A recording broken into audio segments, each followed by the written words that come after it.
Being one of the most anticipated movies of all time, with a budget of $356 million, Avengers Endgame was definitely in store for some amazing VFX, including a revamped Professor Hulk. I mean, just look at the detail in the way the pores stretch and flex with the skin. Incredible. Hi, I'm Jamie Gutierrez from Fame Focus, and this is a VFX breakdown of Avengers Endgame.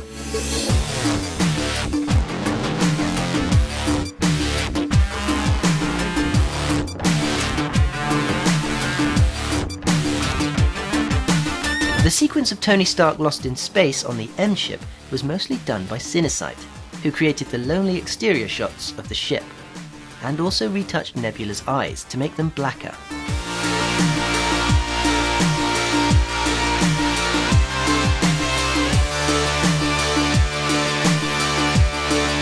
Her robotic arm was added by them too.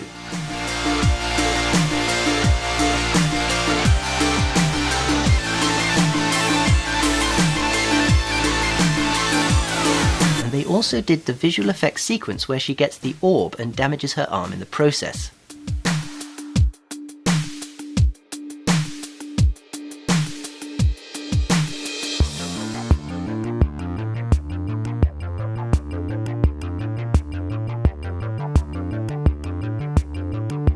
Cinesite also took care of the chase between Hawkeye and the Outriders beneath the rubble of the Avengers base. Choreographing the interaction between these 8-limbed creatures was pretty challenging. They created multiple animation cycles of the way the Outriders move, which included running, climbing, crawling, and leaping. The scenes were blocked out first, which basically means key poses are created to establish timing and placement of the characters and props in a given scene or shot, and the animation was then later refined for each creature.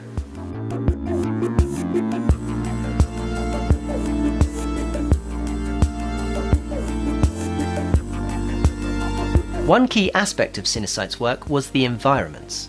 For example, this shot was made up of CG buildings, vehicles, and multiple blue screen shots of extras positioned on cards placed in nuke to bulk out the shot.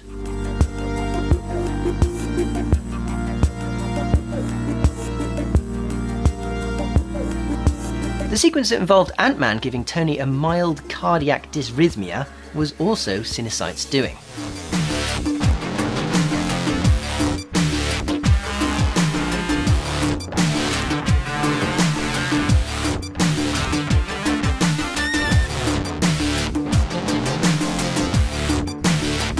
Now, despite how disappointing the character may have been for some, you can't deny that the VFX on Professor Hulk were absolutely insane. What was also insane was how many VFX companies worked on the movie. 14. Framestore developed their machine learning technology in order to create a quick first-pass animation that could be used to help filmmakers decide on the edit before beginning the process of refining. Keyframe animation was then developed for over 60 shots of Professor Hulk. This procedure of capturing the performance was key for the animators. A new facial capture system was also created by Industrial Light and Magic, specifically to make Smart Hulk look as close to actor Mark Ruffalo as possible. Getting the right look and performance also involved scans, facial capture, and hand animation of the actor, as well as some concept art for reference.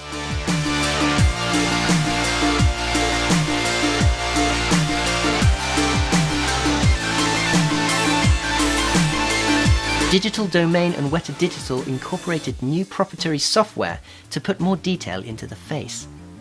Now, seeing as the Hulk's face is a lot larger than Bruce's, tiny changes to his face had a big effect on the performance, so a new subset of facial shapes was built to give animators more control in the animation, allowing them to achieve even more complex and subtle expressions. When it came time to shooting Captain America fighting his younger self, this was all shot on a green screen soundstage. Everything other than the bridge floor they're standing on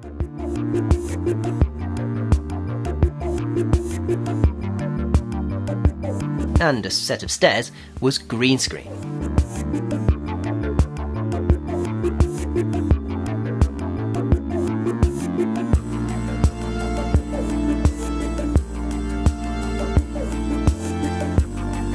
Problem was, all the detail added in the amazing CG set made it more confusing to follow the action on close-ups. So in order to get a cleaner silhouette of the cap, they had to go back and sneakily do things like blur areas and add more atmosphere to make the caps pop out more. For the Cap fighting the Cap, they filmed actor Chris Evans fighting a stunt double and had VFX company Lola track Evans' face onto the stunt double's face.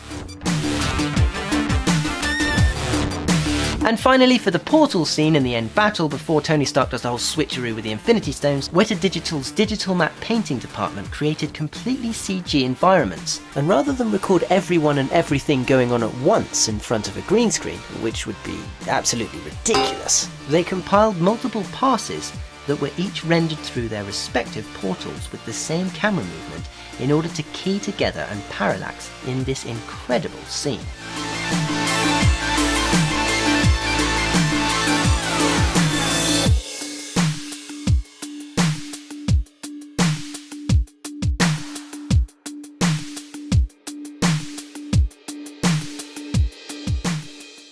If you enjoyed the music in this video, there are links in the video description. Also, please give this video a thumbs up to help us out, and let us know in the comments section what movies you'd like us to break down next.